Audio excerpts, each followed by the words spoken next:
ഞാൻ ഏറ്റവും latest tattoo ആണ് ആദ്യം തന്നെ ശ്രദ്ധിച്ചത്. അത് എന്താ ടീഷർട്ടായിട്ട് ഭയങ്കര സിങ്കായി പോകുന്ന പോലെ എഴുതി വിട്ടിരിക്കുന്നത്.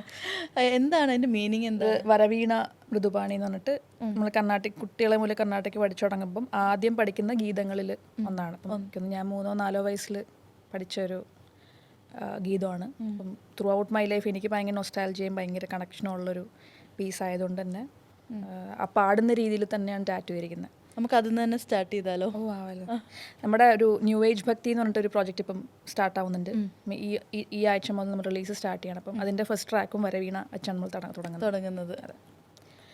വരവീണ മൃദുപാണി വനരുഹലോചനുരാണി സുരുചിരവംഭരവേണി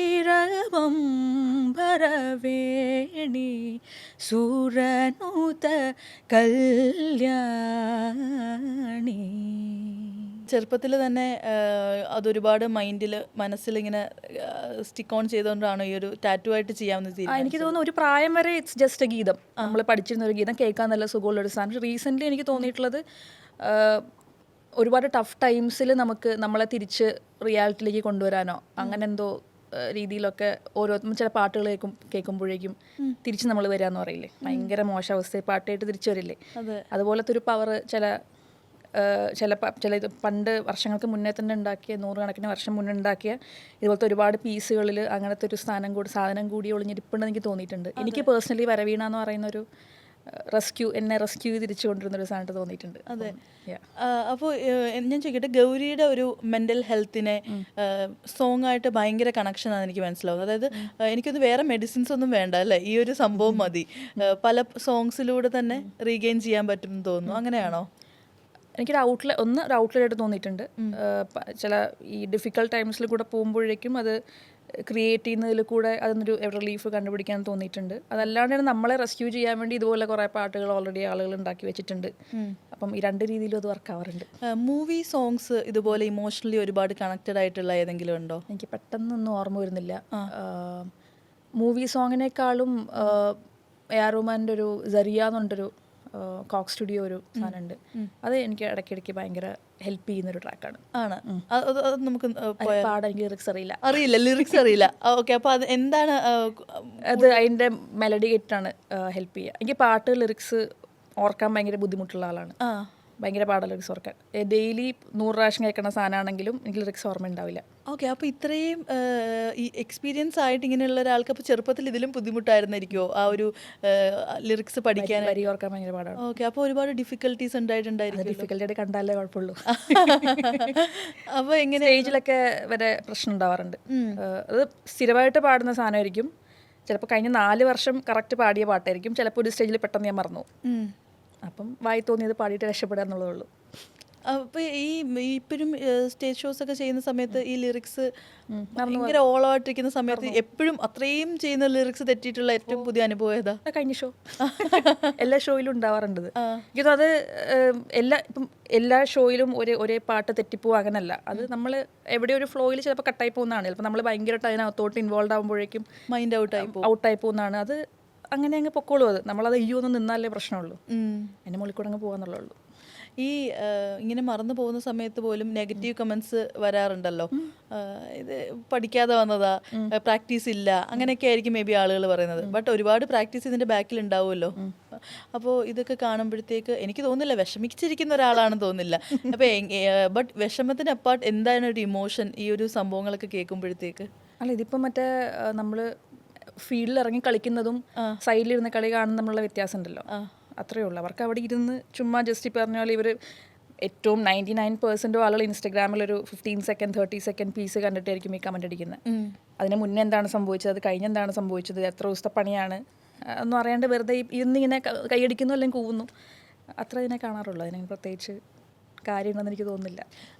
ഈ വിഷമിക്കില്ല ഇങ്ങനെ കമൻസ് കാണുമ്പോൾ കംപ്ലീറ്റ്ലി ഒരു തവണ പോലും വിഷമിച്ചിട്ടില്ല എന്ന് എനിക്ക് ആകെപ്പാടെനിക്ക് തോന്നുന്നു. തട്ടിയിട്ടുള്ളത് മുറിവിൻ്റെ സമയത്തുള്ള ഒരു പെട്ടെന്നുള്ള ഭീകരമായിട്ടുള്ള അറ്റാക്ക് എനിക്ക് തോന്നുന്നു 2 ദിവസം എനിക്ക് എടുത്തു വന്ന്. അത് വിഷമത്തേക്കാൾ എനിക്ക് തോന്നുന്നൊരു എന്ത് സംഭവിക്കുന്നതെന്നുള്ളൊരു മനസ്സിലാവായ്മയാണ് കൂടുതൽ ഉണ്ടായിട്ടുള്ളത്. അത് കഴിഞ്ഞിട്ട് പിന്നെ ഇപ്പം കണ്ടില്ലെങ്കിൽ എന്തോ പ്രശ്നം ഉണ്ടെന്നാണ് എനിക്ക്. അയ്യോ ഇതിപ്പോൾ ആരും ഇപ്പം എന്തോ സംഭവിച്ചില്ല, ആരും ഒന്നും പറയാത്ത എന്താന്നുള്ള സ്റ്റേറ്റിലേക്ക് എത്തിയിട്ടുണ്ട്. അതെ, നെഗറ്റീവ് കമന്റ്സ് ഒന്നും വന്നില്ലെങ്കിൽ അതൊരു നോമായിട്ട് മാറി ഇപ്പോൾ. അതായത് ഒരാളെ നമുക്ക് ജനറലി സൊസൈറ്റിയുടെ ഒരു, എനിക്ക് സൊസൈറ്റി എന്ന് ഞാൻ പറയില്ല, സോഷ്യൽ മീഡിയയുടെ ഒരു ടെൻഡൻസി ഞാൻ കണ്ടിട്ടുള്ളത്, ഒരാളെ കിട്ടിക്കഴിഞ്ഞാൽ അവർ മാറിക്കഴിഞ്ഞാൽ ഇറ്റ്സ് ഡിഫറെൻറ്റ്. പക്ഷേ അവരായിട്ട് തന്നെ ഇരിക്കുന്നിടത്തോളം കാലം ഒരു തവണ അവർ തല്ലാൻ തുടങ്ങിക്കഴിഞ്ഞാൽ they keep on doing that forever. അപ്പം അത്ര ഞാൻ അതിനെ കാണുന്നല്ലോ. ഇതിപ്പോൾ നമ്മൾ അഡൽട്ടായിട്ടുള്ള ഗൗരീൻ്റെ കാര്യങ്ങളാണ്. കുഞ്ഞു ഗൗരിക്ക് ഇത്തരം കാര്യങ്ങളൊക്കെ ഈസിലി ഓവർകം ചെയ്യാൻ പറ്റുന്ന ഒരാളായിരുന്നോ? എനിക്ക് അങ്ങനെ സിറ്റുവേഷൻസ് കുറവായിരുന്നു എന്ന് എനിക്ക് തോന്നുന്നു. അങ്ങനെ ഒരു മോബ് അറ്റാക്ക് ഒന്നും എനിക്ക് ഫേസ് ചെയ്യേണ്ടി, ഭയങ്കര ഇൻട്രോവേർട്ടഡ് ആയിട്ടുള്ള ആളായിരുന്നു. ജനറലി മനുഷ്യന്മാരുടെ ഇൻട്രാക്ഷൻ കുറവായിരുന്നു, ഇപ്പോഴും ഭയങ്കര കുറവാണ്. ഭയങ്കര കുറവാണ്. പക്ഷെ അത് അങ്ങനെയാണ്. ആൻഡ് അത് ഞാനത് മോശം കാര്യമായിട്ട് കാണുന്നില്ല. കുഴപ്പമൊന്നുമില്ല. ഈ റീസെൻ്റ്ലി ആണെങ്കിലും ഈ ഇൻട്രോവേർട്സിനെ കുറിച്ചിട്ടൊക്കെ അവരൊരു കോമഡി കഥാപാത്രമാക്കി കാണിക്കുന്ന രീതിയിലൊക്കെ ഒരുപാട് ട്രോൾസും മീംസും ഒക്കെ വരുന്നതായിട്ട് കാണുന്നുണ്ട്. ശരിക്കും അത് റൈറ്റായിട്ട് തോന്നാറുണ്ടോ? ഇല്ല, ആളുകളെ അങ്ങനെ അത്രയും നമ്മൾ ബോക്സ് ചെയ്യേണ്ട കാര്യമുണ്ടോ എനിക്ക് തോന്നുന്നു. ഇപ്പോൾ എക്സ്ട്രോവേർട്ട് ഇൻട്രോവേർട്ട് അങ്ങനെ പെട്ടിക്കകത്താക്കി വെക്കേണ്ട കാര്യമില്ല.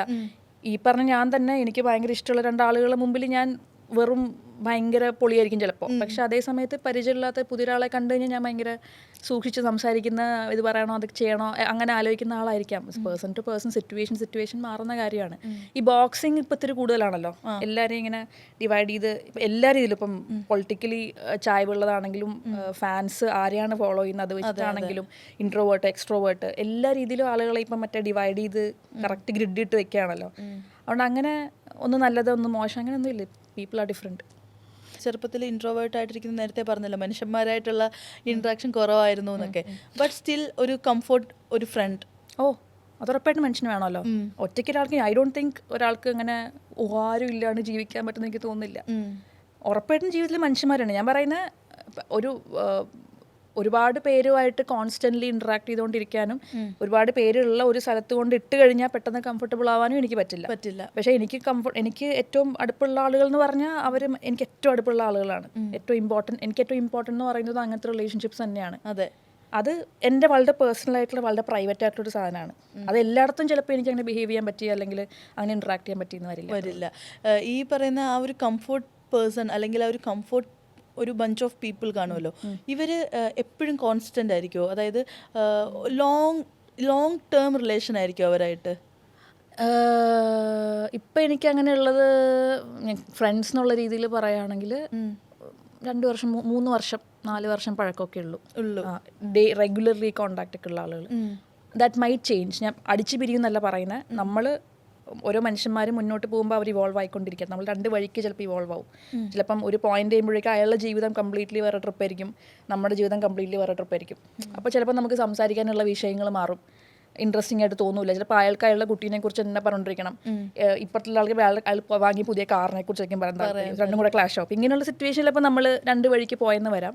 പക്ഷേ ഈ പറഞ്ഞാൽ കോൺസ്റ്റൻ്റ്ലി എനിക്ക് തോന്നിയിട്ടുള്ളത് ഒരു ഭയങ്കര എംപത്തറ്റിക് ആയിട്ടുള്ള, നമ്മളെ ഭയങ്കരമായിട്ട് മനസ്സിലാക്കുന്ന, നമ്മളെ ബഹുമാനിക്കുന്ന ആളുകൾ ലോങ് ടേം എൻ്റെ ലൈഫിൽ അങ്ങനെയുള്ള ആളുകളാണ് കൂടുതൽ നിൽക്കാമെന്ന് എനിക്ക് തോന്നുന്നു. ഇൻസ്പൈറ്റ് ഓഫ് ഡിഫറൻസസ് ഉറപ്പായിട്ടും അങ്ങനത്തെ ലോങ് ടേം ഉണ്ട്. അതെ.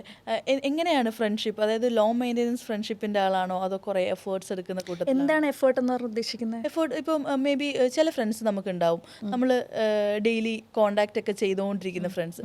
വേറെ ചിലരുണ്ടാവും, നമ്മൾ ചിലപ്പോൾ ഒരു വർഷത്തിന് 2 വർഷത്തിന് ശേഷം സംസാരിച്ചാലും ലാസ്റ്റ് കോൺവെർസേഷൻ കഴിഞ്ഞ് നെക്സ്റ്റ് ഡേ പോലത്തെ ഒരു വൈബുള്ള ആളുകൾ. ലോ മെയിൻ്റെനൻസ് ആയിരിക്കും. ഡെയിലി ചിലപ്പോൾ കോൾ ചെയ്തുകൊണ്ടിരുന്ന് ഇല്ലെങ്കിൽ, ചിലപ്പോൾ നമ്മൾ ഒരു 1 മന്ത് കണ്ടിന്യൂസ് ഇല്ലെങ്കിൽ ആ ഒരു ബന്ധം മേ ബി ഒന്ന് ഡൗൺ ആവുന്ന ഫ്രണ്ട്സ് ഉണ്ട്. അപ്പോൾ എങ്ങനെയാ ഒരു എഫേർട്ട് എടുക്കേണ്ട കൂട്ടത്തിലാണ്? എഫേർട്ട് എന്ന് പറഞ്ഞാൽ നമ്മൾ മറ്റേ ആളെ ഓർത്തുകൊണ്ടിരിക്കുന്നുണ്ടെന്നാണല്ലോ. സോ അത് ദാറ്റ് സേസ് എ ലോട്ട്. നമ്മളെ കൂടെ ആൾ ഓർക്കുന്നതുകൊണ്ടായിരിക്കും ചിലപ്പം 2 ദിവസം കൂടുമ്പോൾ അല്ലെങ്കിൽ ആഴ്ച ഒരിക്കൽ ഹലോ എന്ന് പറയുന്നുണ്ടെങ്കിൽ ആ ആൾ നമ്മളെ ഓർക്കുന്നുണ്ട്, നമ്മളെന്താ ചെയ്യുന്നതെന്ന് ഓർക്കുന്നുണ്ട്, നമ്മൾ വേറെ പ്രശ്നങ്ങളൊന്നും അവിടെ ഇല്ലല്ലോ എന്നൊരാൾ ഓർക്കുന്നുണ്ടെന്നുള്ളതിൻ്റെ പ്രൂഫാണ്. അയാൾ എപ്പോഴും നമ്മളെ ടെക്സ്റ്റ് ചെയ്യുന്നുണ്ട്, എപ്പോഴും വിളിക്കുന്നുണ്ട്. സോ അതെനിക്ക് ഇമ്പോർട്ടൻ്റ് ആണ്. എന്ന് വെച്ചിട്ട് വർഷത്തിൽ ഒരിക്കൽ കാണുമ്പം നമ്മൾ വർത്തമാനം പറയുന്ന ആളുകൾ ഇല്ല എന്നല്ല. പക്ഷെ ഏറ്റവും അടുത്ത ആളുകളായിട്ട് എപ്പോഴും എനിക്ക് തോന്നുന്നത് ഈ പറഞ്ഞ പോലെ ഇടയ്ക്കിടയ്ക്ക് വന്നിട്ട് തോണ്ടി നോക്കുന്ന ആളുകളാണ് നമ്മളെപ്പോഴും ഓർക്കുന്നതും. അത് ഭയങ്കര ഇമ്പോർട്ടൻ്റ് ആണെന്ന് ഞാൻ വിശ്വസിക്കുന്നു. അതെ, അങ്ങനെയുള്ളവരോടത്താണ് കൂടുതൽ. ഞാനും അത് ശ്രദ്ധിക്കുന്ന ഒരാളാണ്. എനിക്ക് ഒരാളെ കൂട്ടാൻ താല്പര്യം ഉണ്ടെങ്കിൽ ഇടയ്ക്കിടയ്ക്ക് ഞാൻ പോയിട്ടൊന്ന് തോണ്ടി ഇങ്ങനെ ഹലോ ഓക്കെ അല്ലേ, ആ എന്തുണ്ട് വിശേഷം, എന്താ പരിപാടി, അതിൽ ആ ഒരു ഭയങ്കര സ്വീറ്റ് ആയിട്ടുള്ളൊരു ജെന്യുവൻ ജസ്റ്റസ് ആയിട്ട് എനിക്ക് തോന്നുന്നു. എന്താണ് ഒരു ഷോയിങ് ലവ്, അത് ഏത് രീതിയിലാണ് യൂഷ്വലി?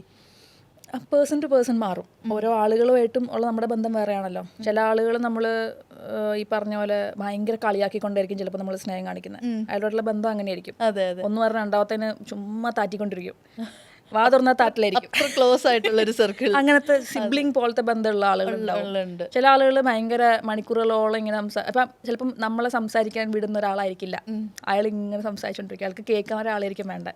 പക്ഷെ അയാൾ കേൾക്കാൻ വേണ്ടിയിട്ട് അയാൾ ചൂസ് ചെയ്ത് നമ്മളെയാണെന്നുള്ളതായിരിക്കും നമുക്ക് സന്തോഷമുള്ള കാര്യം. അയാൾ ഇങ്ങനെ ആ സമയത്ത് ചിലപ്പോൾ ഞാൻ ഭക്ഷണം ഉണ്ടാക്കും, ഫോൺ ഇങ്ങനെ സൈഡിൽ ഇങ്ങനെ ഉണ്ടാക്കുന്നുണ്ടായിരിക്കും, എല്ലാ കാര്യവും നടത്തും.